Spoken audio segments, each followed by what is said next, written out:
Bonjour à tous et bienvenue dans cette nouvelle vidéo. On se retrouve dans un nouveau décor, si je peux dire. J'ai refait un petit peu l'aménagement de mon bureau. Je trouvais que ça rendait beaucoup mieux et comme ça j'ai la lumière du jour qui peut m'éclairer. Je pense que c'est vachement plus sympa. Aujourd'hui on se retrouve pour une vidéo un petit peu découverte et technique, je dirais. Parce que je vais vous montrer comment je scanne mes pellicules. Bon, je pense que chaque personne a sa manière de faire ou ses logiciels, etc. Donc moi je vais vous montrer la mienne pour que vous puissiez voir un petit peu comment je fais. Ceux qui savent comment faire, voilà, ils découvriront ma méthode. Et puis ceux qui savent pas comment scanner des pellicules, ils verront tout ce qu'il faut faire pour arriver à l'image finale depuis la pellicule. Il y a quand même pas mal d'étapes à faire et c'est quelque chose que je pense peut-être qu'on ne se doute pas de tout ce qu'il faut faire pour obtenir ces images-là. Donc là, j'ai mon petit classeur avec toutes mes pellicules. Ce qu'il faut faire dans un premier temps, c'est aller shooter une pellicule. Si vous n'avez pas de pellicule à scanner, on ne peut pas les scanner. Moi, j'ai déjà scanné la pellicule que je vais faire là dans la vidéo, mais je vais tout reprendre à zéro et ça va faire comme si je l'avais jamais fait.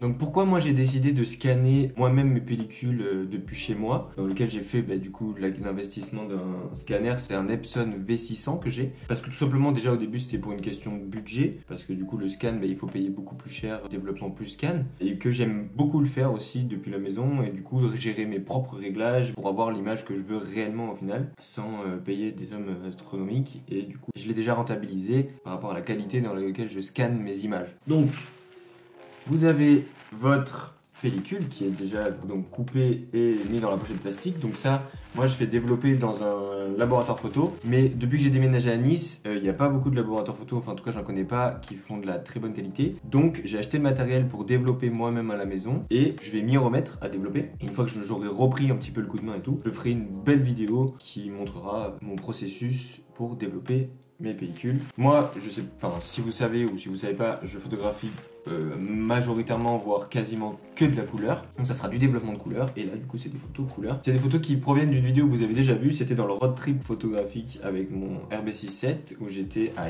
Gien, dans le sud de la France. Et donc, c'est parti. On va commencer à scanner. Une fois donc on a ces pellicules, dans le scanner, moi j'avais ceci au tout début. C'est pour mettre les pellicules là-dessus, pour qu'elles soient bien à plat, bien posées, et qu'après on puisse venir les mettre sur le scanner et scanner.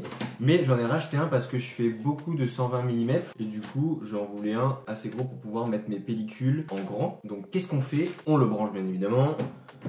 Hop, on l'ouvre. Hop là, j'enlève la protection. Et donc on va dire mon pire ennemi, c'est les poussières, c'est les petits trucs qui vont faire des traces sur les photos, voilà, ça c'est mon pire ennemi. Bien sûr qu'après sur Lightroom, j'enlève au maximum toutes les poussières ou toutes les petites imperfections que j'aime pas sur ma pellicule, mais on va dire que si j'arrive à le faire au maximum en amont, ça fait moins de travail sur l'ordinateur, sachant que moi en plus je scanne mes pellicules dans une haute résolution parce que je veux une très bonne qualité, donc ça fait des fichiers assez lourds, donc c'est mieux de faire un maximum de choses avant. Je précise, je suis pas du tout un monstre de ça, donc peut-être que je vais faire des erreurs ou des choses que je pourrais améliorer. Si vous savez ou que vous avez des conseils à me donner, n'hésitez pas à me les marquer en commentaire. Moi je suis là pour apprendre et pour découvrir, donc c'est avec plaisir. Alors, donc voilà, j'ai bien nettoyé déjà tout ce qu'il fallait que je fasse. Donc bien évidemment, hop, là je vais le faire. Donc je vais vous montrer l'exemple sur une seule bande, parce qu'après c'est la même chose, c'est juste qu'il faut répéter ça sur toute sa pellicule entièrement. Donc moi je fais le choix de ne pas utiliser de gants.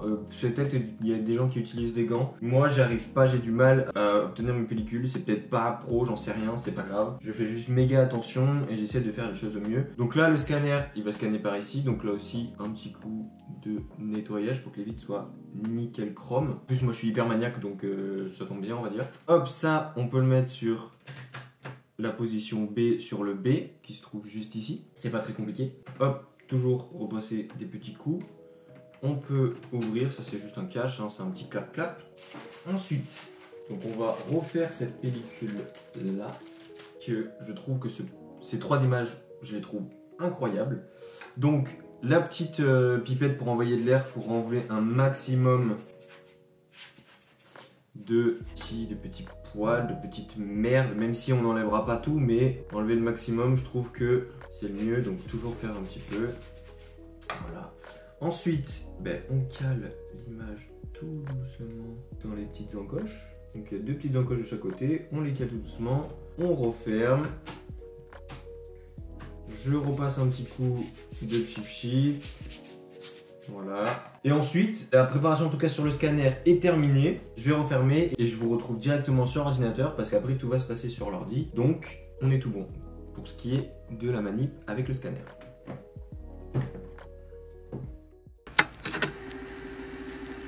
Moi j'utilise 2 logiciels en tout pour scanner mes pellicules.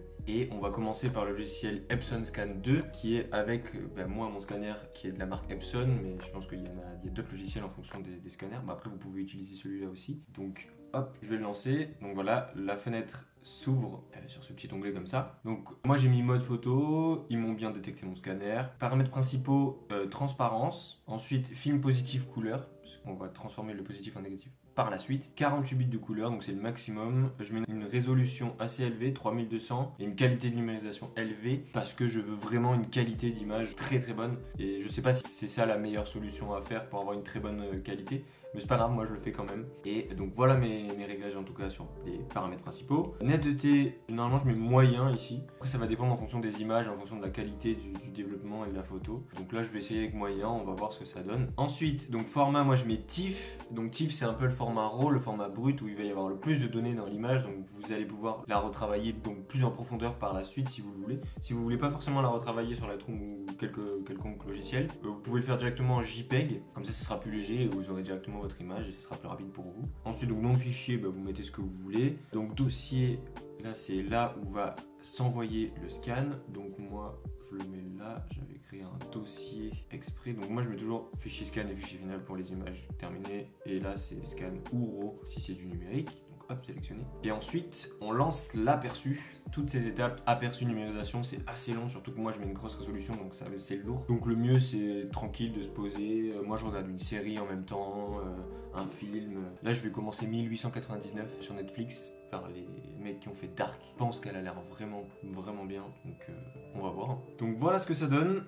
Ça te donne l'aperçu comme ceci. En plus, le truc fait des bruits de robot, donc laisse tomber.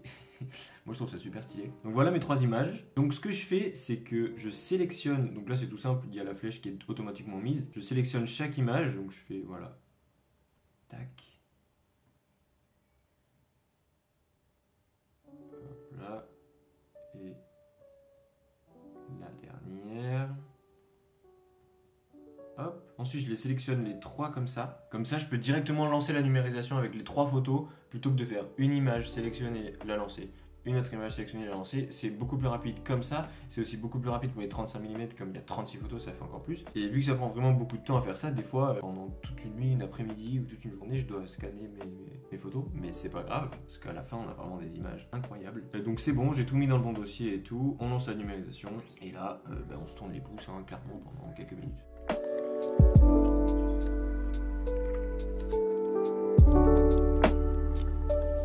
Ça y est, le scan vient de se terminer des 3 images. Donc ça y est, elles sont dans notre dossier. Hop, ça fait 1 Go 16.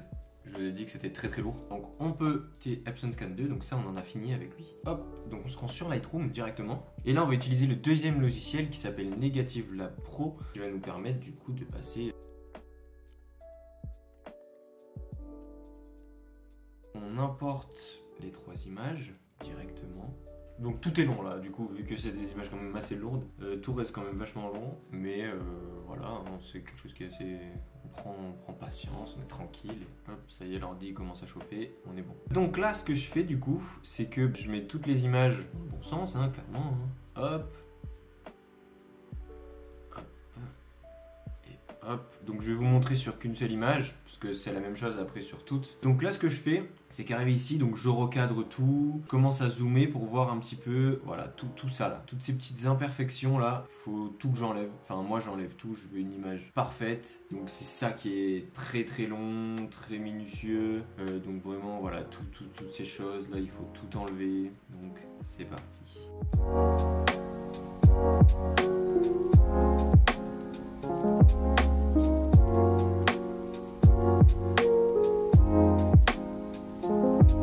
Voilà, une fois que j'ai enlevé la grande majorité pour l'instant de ce que j'ai vu, je pense que si je fouille encore un petit peu plus, j'arrive à en trouver d'autres.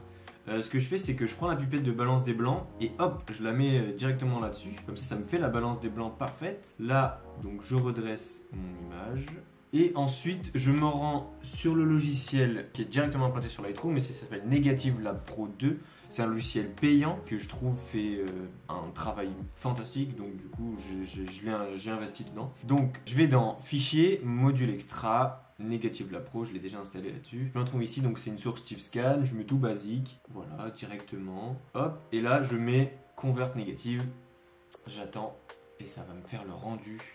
Voilà.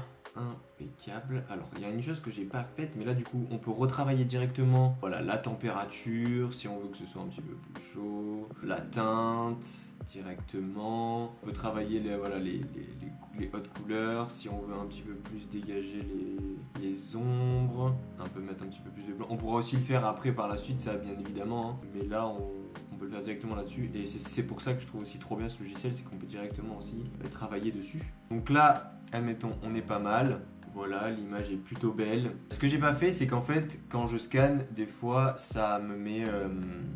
je la mets à l'envers en fait. Donc ce qu'il faut que je fasse, c'est juste, hop, inversion horizontale. Et voilà, l'image en fait, elle a été prise de cette façon-là. Donc là, je scanne, enfin, je redresse mieux parce que je préfère comme ça. Voilà, hop, je mets bien la mer en horizontale parce que c'est ce que je recherchais quand j'ai shooté.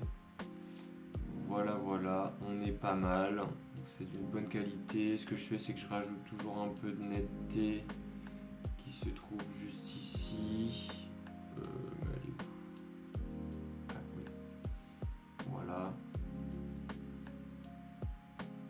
Toujours un petit peu de netteté, j'aime bien. Et puis après, vous retravaillez les couleurs comme vous voulez, hein.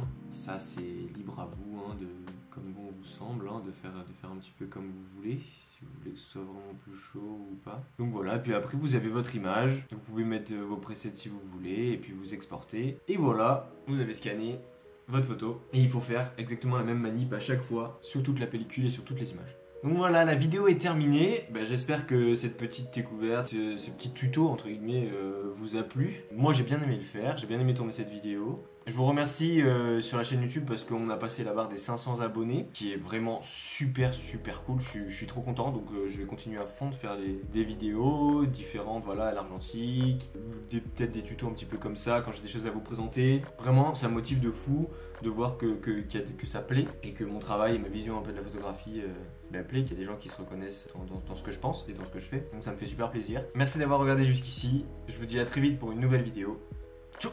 Si tu veux découvrir, suivre un peu plus tout ce que je fais, je te laisse aller découvrir mon site. Tu pourras y retrouver ma boutique, où tu peux retrouver des tirages ainsi que plein d'autres choses que je réalise qui peuvent t'intéresser si tu aimes mon travail. Un blog où j'y raconte plein d'aventures et de découvertes, ainsi que d'autres surprises, mais je te laisse aller voir. Je t'invite à me suivre sur mon Instagram, c'est là que je poste régulièrement mon travail, mon quotidien, et à t'abonner à cette chaîne si c'est pas déjà fait. Puis, je crois que j'ai fait un peu le tour de ma pub là, alors je te dis merci d'avoir regardé jusqu'ici et à très vite pour une nouvelle vidéo. Ciao!